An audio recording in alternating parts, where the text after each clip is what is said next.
हमारी यात्रा, भारत जोड़ो यात्रा कन्याकुमारी में शुरू हुई और अब हम मध्य प्रदेश में हैं। तकरीबन 2000 किलोमीटर हम चल लिए हैं और ये यात्रा दिल्ली से निकलकर श्रीनगर जाएगी और श्रीनगर में ये जो हमारा तिरंगा है, इसको दिनेश ऊपर आइए जरा, ये मैं आपको आज दिखाना चाहता हूं।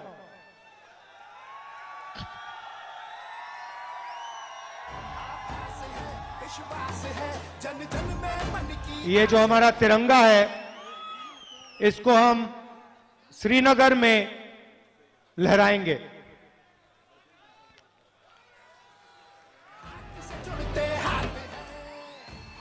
इसको मैं आज स्टेज पे बोलो साथ हमारे कौन चलेगा, बोलो साथ हमारे कौन चलेगा। अब आपको ये तिरंगा दिखाने का एक कारण है। देखिए, सबसे पहले मैं आपको एक बात बताता हूं। यात्रा सिर्फ एक जगह डाइवर्ट हुई है। आप जानते हो कौन सी जगह? मऊ आने के लिए। क्यों? क्योंकि मैं आपको यहां आज ये भाषण देना चाहता था। ये अंबेडकर जी की जमीन है, संविधान की जमीन है और तिरंगे की जमीन है। ये जो तिरंगा है जिसको हम श्रीनगर ले जा रहे हैं, ये एक चिन्ह है और संविधान के बिना इस तिरंगे का कोई मतलब नहीं है। अगर इसमें शक्ति है तो वो शक्ति तिरंगे को हमारा कॉन्स्टिट्यूशन, हमारा संविधान देता है। अब एक बात मैं आपको कहना चाहता हूं और इसको आप अच्छी तरह सुनिए। हिंदुस्तान में एक संगठन है जिसने 52 साल के लिए इस तिरंगे को अपने ऑफिस के ऊपर नहीं लहराया। एक संगठन है, बाकी सब ने इस तिरंगे को लहराया। मगर वही लोग जो आज संविधान को खत्म करने में लगे हैं, वही लोगों ने 52 साल के लिए हमारे प्यारे तिरंगे को सलूट नहीं मारा। क्यों? इसका कारण है, भाइयों और बहनों, जो काम कांग्रेस पार्टी और अंबेडकर जी ने मिलकर किया,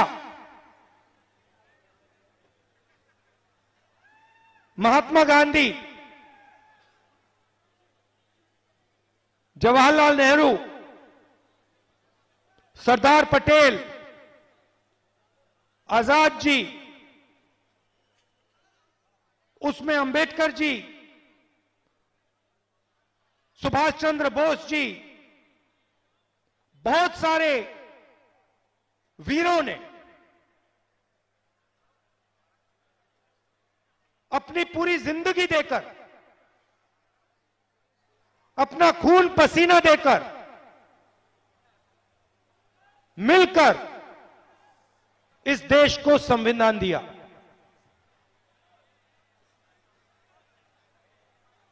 यह छोटा काम नहीं था। हिंदुस्तान के इतिहास में, 3000 साल के इतिहास में, 5000 साल के इतिहास में पहली बार हिंदुस्तान के हर नागरिक को एक जैसा अधिकार मिला। कॉन्स्टिट्यूशन ने दिया और उसका चिन्ह यह हमारा प्यारा तिरंगा है। अब कॉन्स्टिट्यूशन में से, कॉन्स्टिट्यूशन का यह चिन्ह है और आरएसएस के लोग हैं, बीजेपी के लोग हैं, वो संविधान को सामने से नहीं खत्म कर सकते हैं। इतना दम उनमें नहीं है, क्योंकि जिस दिन उन्होंने सामने से यह काम करने की कोशिश कर दी, उस दिन उनको हिंदुस्तान की आवाज 1 सेकंड में रोक देगी। तो ये काम सामने से नहीं करते हैं, ये काम छुप के किया जाता है। जो हमारा संविधान है वो सिर्फ एक किताब नहीं है, वो एक शक्ति है, एक जीवित शक्ति है, वो एक सोच है और वो एक आवाज है। उस आवाज को, उस शक्ति को और उस सोच को आरएसएस मिटाना चाहते हैं। कैसे कर रहे हैं मैं आपको बताता हूं। मैंने आपको कहा संविधान का यह चिन्ह है। संविधान देश की नींव है, फाउंडेशन है, और उस नींव में से अलग अलग संस्थाएं निकलती हैं। लोकसभा, राज्यसभा और विधानसभा। Judiciary, bureaucracy. मैंने आपको शुरुआत में कहा था, प्रेस के हमारे मित्र, ये भी, इनका अधिकार भी इनको संविधान देता है। हमारे बारे में लिखते नहीं है, यात्रा के बारे में कुछ नहीं बोलेंगे, एक शब्द नहीं बोलेंगे, जैसे यात्रा हो ही नहीं रही है, लाखों लोग बाहर आ ही नहीं रहे हैं। तो हो क्या रहा है, हो क्या रहा है? ये अलग अलग संस्थाएं जो हैं, ये आपकी पूंजी है, ये आपको मुफ्त में नहीं मिली, ये खून पसीने से आपको मिली है। किसने दी? अंबेडकर जी ने दी, महात्मा गांधी जी ने दी, जवाहरलाल नेहरू जी ने दी, मगर उन्होंने अकेले नहीं दी।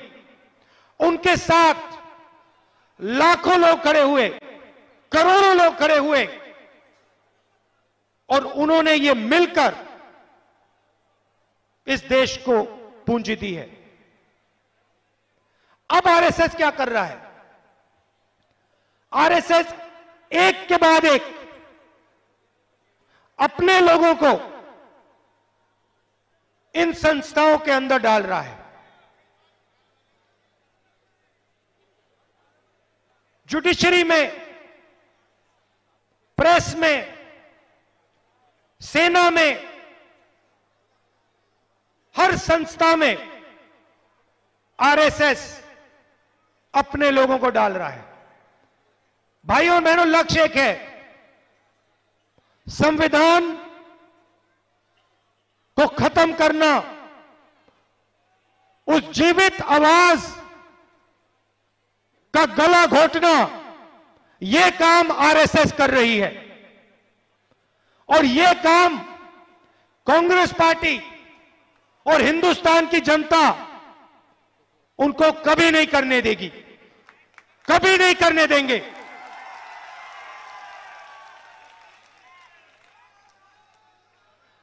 भारत जोड़ो यात्रा का लक्ष्य हिंदुस्तान को जोड़ने का है। आप देखिए, यह भाईचारे का देश है, मोहब्बत का देश है, एकता का देश है। बीजेपी ने, आरएसएस ने इस देश में हिंसा, नफरत और डर फैला रखा है। आप इनकी पॉलिसीज देखिए और हमारी पॉलिसीज देखिए। हमारी पॉलिसी मनरेगा, भोजन का अधिकार, जमीनी अधिकरण बिल, आदिवासी बिल, पैसा, ये सब के सब गरीबों को मदद करने के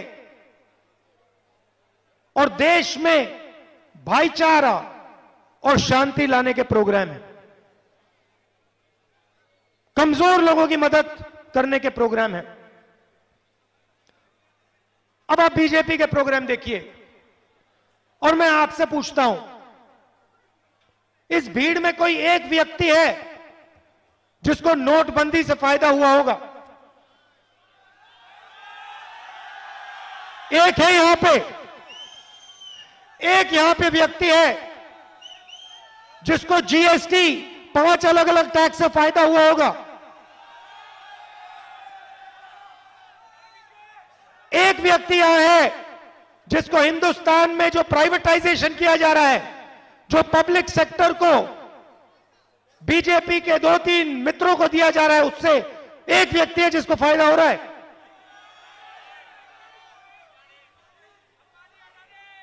देखो, आप जानते हो किसको फायदा हो रहा है, पूरा देश जानता है। भाई और बहनों, नोटबंदी, गलत जीएसटी, प्राइवेटाइजेशन और कोरोना के समय इन्होंने जो किया, ये पॉलिसियां नहीं हैं, ये हथियार हैं। ये हिंदुस्तान के गरीब लोगों को बेरोजगार बनाने के, डराने के हथियार हैं। आप किसी भी छोटे दुकानदार से पूछ लो, किसी से पूछ लो, कोई भी स्मॉल और मीडियम बिजनेस चलाता हो उससे पूछ लो। आज मैं डेलीगेशन से मिला, मैंने पूछा नोटबंदी और जीएसटी से आपको क्या हुआ? उन्होंने मुझे बताया, और किसी भी दुकानदार से पूछ लो, खत्म कर दिया है। हमारे व्यापार को नरेंद्र मोदी जी ने और बीजेपी ने खत्म कर दिया है।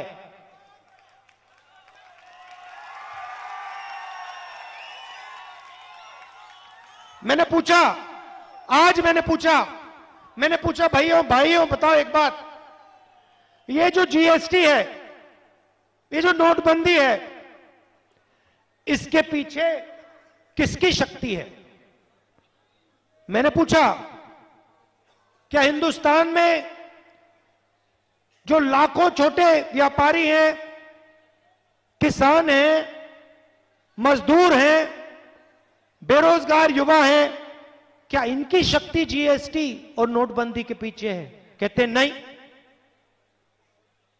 मैंने कहा, किसकी शक्ति नोटबंदी के पीछे है? कहते हैं हिंदुस्तान के 3-4 सबसे बड़े अरबपतियों की शक्ति जीएसटी, नोटबंदी और कोविड के समय जो हुआ उसके पीछे है।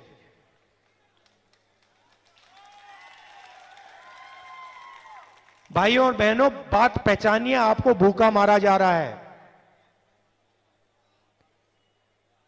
भूखा मारा जा रहा है। इन सड़कों पे हजारों युवाओं से मैंने बात की है, हजारों से। आपने फोटो देखी होगी, देखिए ना।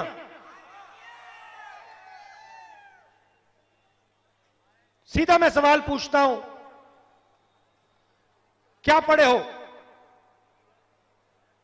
5 जवाब मिलते हैं। इंजीनियरिंग, मेडिकल,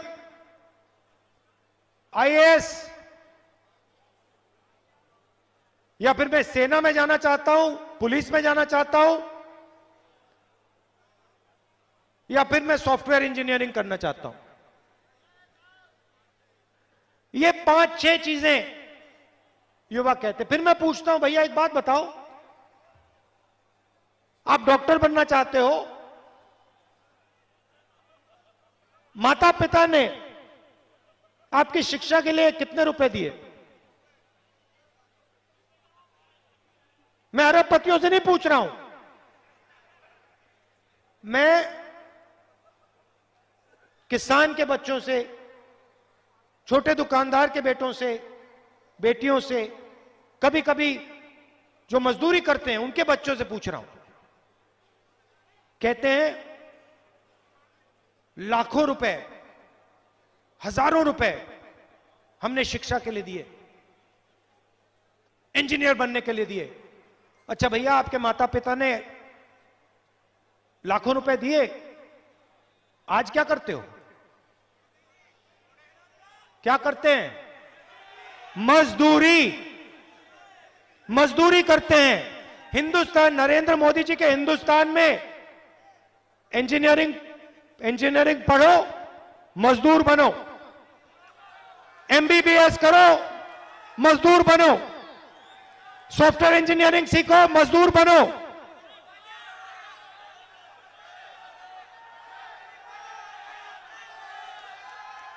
लॉयर बनने की पढ़ाई करो, मजदूर बनो। सेना में जाना है, 6 महीने ट्रेनिंग करो, 4 साल सेना में काम करो और फिर मजदूर बनो।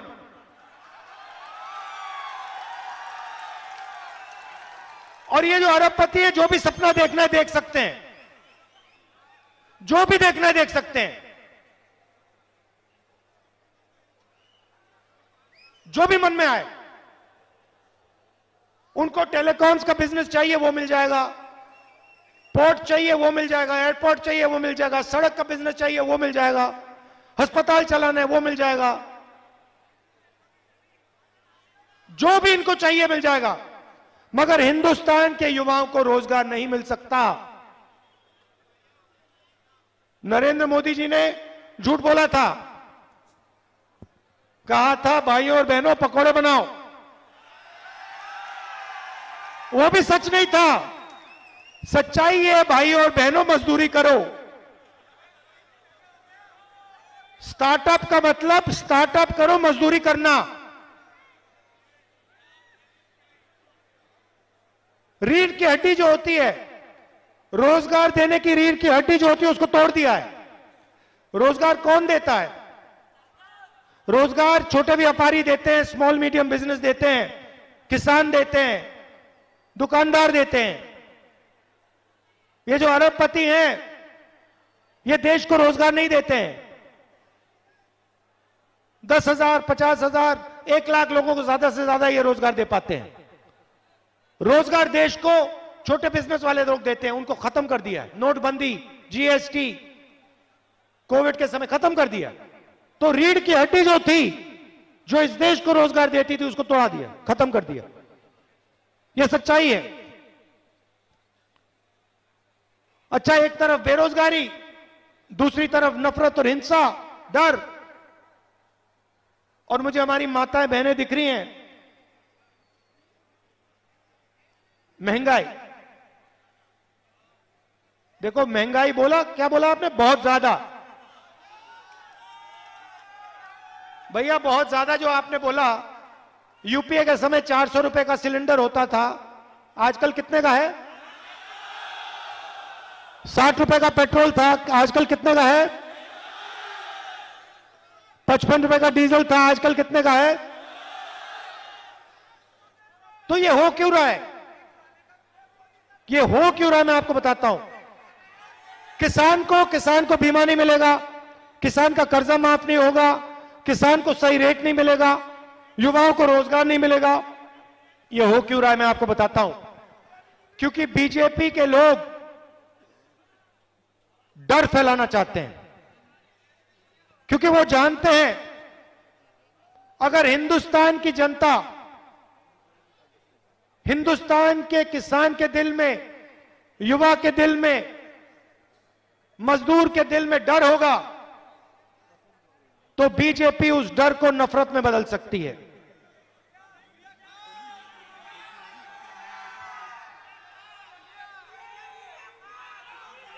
अगर आपके दिल में डर नहीं है, देखो भैया, डर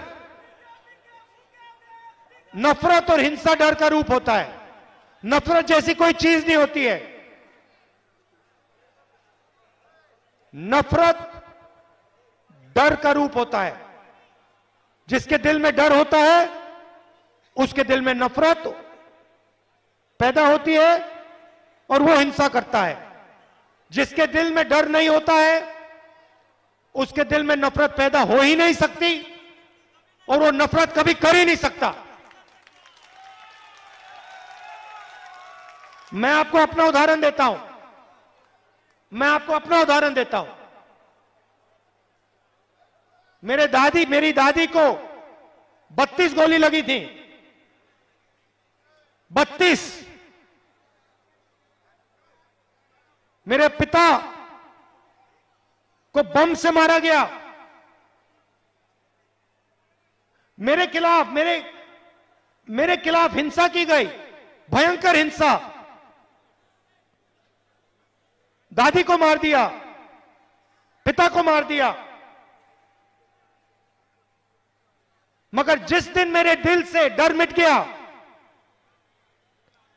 उस दिन मेरे दिल में सिर्फ मोहब्बत रही है और कुछ नहीं। गया, कर लो जो करना है। मैं आपको बता रहा हूं, मैं आरएसएस से लड़ता हूं, नरेंद्र मोदी जी से लड़ता हूं, मगर मेरे दिल में ना नरेंद्र मोदी जी के लिए ना आरएसएस के लिए नफरत है। इतनी सी भी नफरत नहीं है। क्यों? क्योंकि मेरे दिल में डर नहीं है। और मैं उनसे कहता हूं, बीजेपी से कहता हूं, नरेंद्र मोदी जी से कहता हूं, अमित शाह जी से कहता हूं, आरएसएस के लोगों से कहता हूं, भाइयों, डर मिटा दो दिल से, नफरत गायब हो जाएगी। आप देश का नुकसान कर रहे हो। आपका डर जो है देश का नुकसान कर रहा है।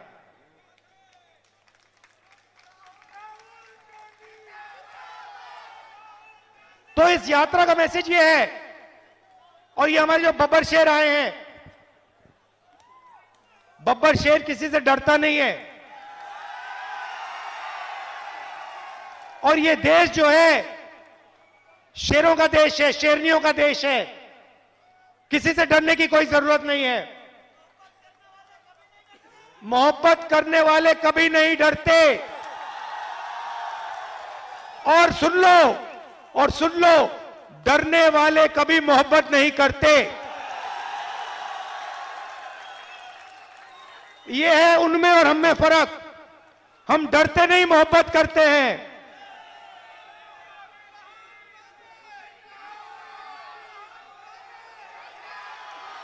और भाइयों और बहनों, ये मैं नहीं बोल रहा हूं। आप गलतफहमी में मत रहो। मैं नहीं बोल रहा हूं। मैंने अंबेडकर जी की किताब पढ़ी है। किताब पढ़ी है और उस किताब में मुझे इतना सा भी डर नहीं दिखा। इतना सा भी डर नहीं दिखा। इसलिए अंबेडकर जी के दिल में नफरत नहीं थी।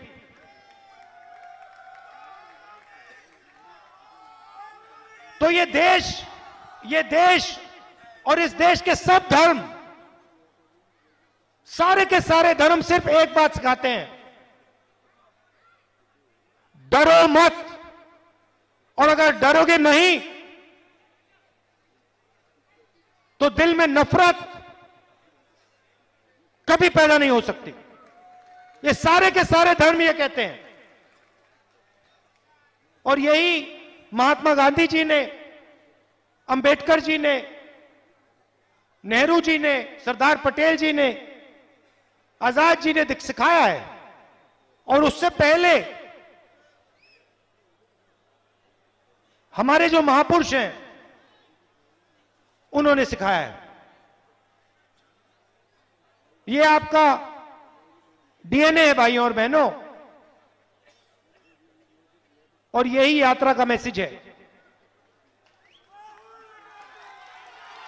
आदिवासियों से मैंने कहा, पिछली मीटिंग में मैंने आदिवासी भाइयों से बहनों से कहा, देखो, मैंने उनसे कहा कि देखो तुम आदिवासी हो। और मैंने उनसे पूछा, आदिवासी का मतलब जानते हो? आदिवासी का मतलब जो सबसे पहले था, जो सबसे पहले था। और मैंने आदिवासी भाइयों और बहनों से कहा, देखो तुम सबसे पहले यहां थे, इसका मतलब तुम हिंदुस्तान के असली मालिक। अब ये देखो, ये आरएसएस के लोग क्या कर रहे हैं। अब ये आरएसएस के लोगों ने नया शब्द निकाला है। हम कहते हैं आदिवासी हिंदुस्तान के असली मालिक, पहले मालिक। बीजेपी कहते हैं वनवासी। वनवासी मतलब तुम्हें जंगल में ही रहना है, जंगल से नहीं निकल सकते। और दूसरी तरफ जंगल को गायब कर रहे हैं। तो 10-15 साल में इनका जंगल भी नहीं बचेगा, रहने की जगह नहीं होगी, इनके बच्चे ना इंजीनियर बन पाएंगे, ना डॉक्टर बन पाएंगे, ना कुछ नहीं। मैं आदिवासियों की बात यहां क्यों उठा रहा हूं? क्योंकि मैं इनका तरीका बता रहा हूं आपको। आदिवासियों से कहते हैं, भाइयों और बहनों, तुम आदिवासी नहीं हो, तुम वनवासी हो। और हमारे प्यारे दलितों से कहते हैं, सबसे पहले क्या करते हैं, मैं दिखाता हूं आपको। ये अंबेडकर जी जो है ना, मैं दिखाता हूं, ये देखो क्या करते हैं।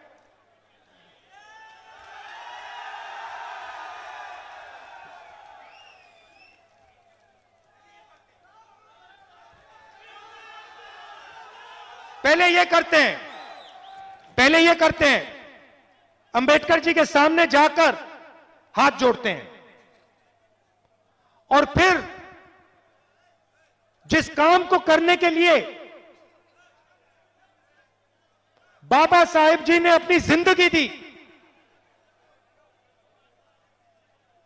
जो उनकी पूरी जिंदगी का काम था,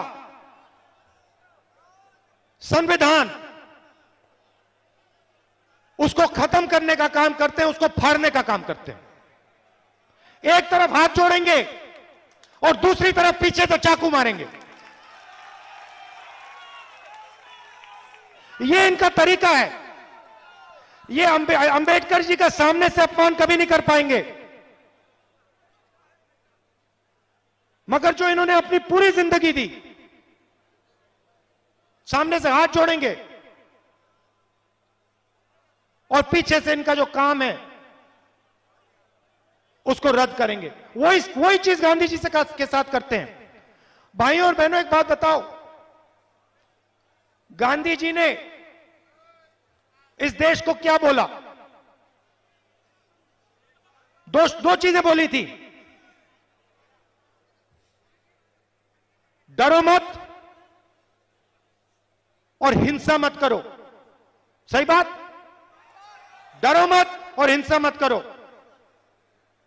आरएसएस के लोग आजकल, पहले नहीं करते थे, पहले हाथ नहीं जोड़ते थे गांधी जी के सामने। पहले गोडसे जो है उनके सामने मतलब हाथ जोड़ते थे। जी गलती से निकल गया, गोडसे के सामने हाथ जोड़ते थे। आज करना पड़ रहा है। तो आज गांधी जी की फोटो के सामने, मूर्ति के सामने हाथ जोड़ते हैं। और फिर गांधी जी ने जिस काम करने के लिए अपनी पूरी जिंदगी दी, अहिंसा, उसको हिंदुस्तान में खत्म करने का काम करते हैं। जहां जाते हिंसा फैलाते हैं। और डर के तो मैंने आपको बात बता दी, गांधी जी ने कहा था डरो मत, सामने से हाथ जोड़ते और 24 घंटा डरते रहते हैं। तो भाइयों और बहनों, किसी से डरना नहीं है, किसी से डरना नहीं है। और अगर आप डरोगे नहीं, मैं आपको गारंटी देता हूं, गारंटी देता हूं, आपके दिल में नफरत पैदा ही नहीं हो सकती। और अगर आपके दिल में नफरत पैदा नहीं होगी तो हिंसा हिंदुस्तान में दिखाई नहीं देगी कहीं।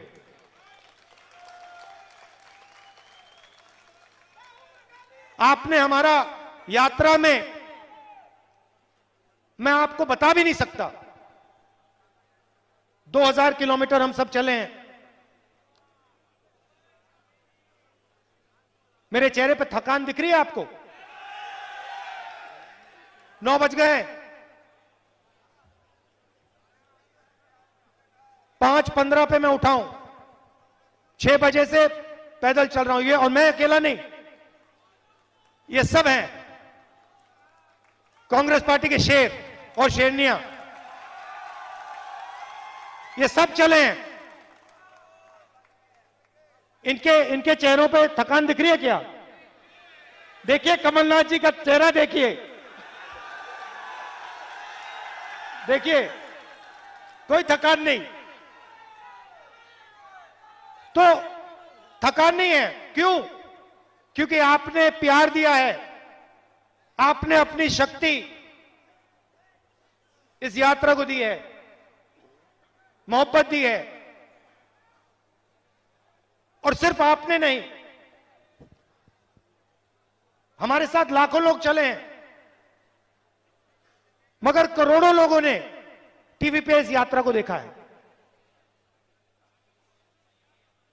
करोड़ों लोग, हिंदुस्तान के लोग जो नफरत नहीं चाहते हैं, जो डरते नहीं हैं, वो इस यात्रा की मदद कर रहे हैं।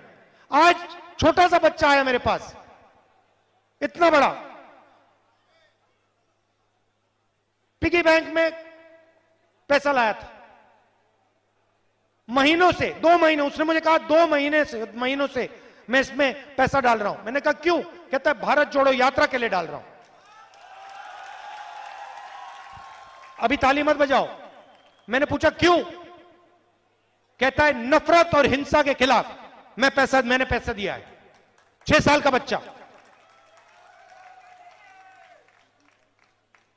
तो देश में करोड़ों लोग नफरत और हिंसा नहीं चाहते हैं, इसके खिलाफ हैं। करोड़ों लोग इस देश में डरते नहीं, किसी चीज से नहीं डरते। किसान, मजदूर, छोटे व्यापारी नहीं डरते हैं, 24 घंटा काम करते हैं, डरते नहीं है।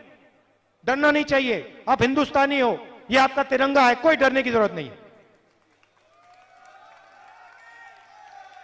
तो आपका दिल से धन्यवाद करना चाहता हूं। और अंबेडकर जी जो हैं, अंबेडकर जी ने जो इस देश को दिया, वो सिर्फ आज के लोगों को नहीं दिया है, आपको, हमें नहीं दिया है। आने वाली पीढ़ियों को वो उन्होंने दिया है। उनके खून, उनके पसीने ने इस देश को दिया है। जिस चीज को हम संविधान कहते हैं, उसको हम कभी नहीं मरने देंगे, कुछ भी हो जाए नहीं मरने देंगे। धन्यवाद। जय हिंद।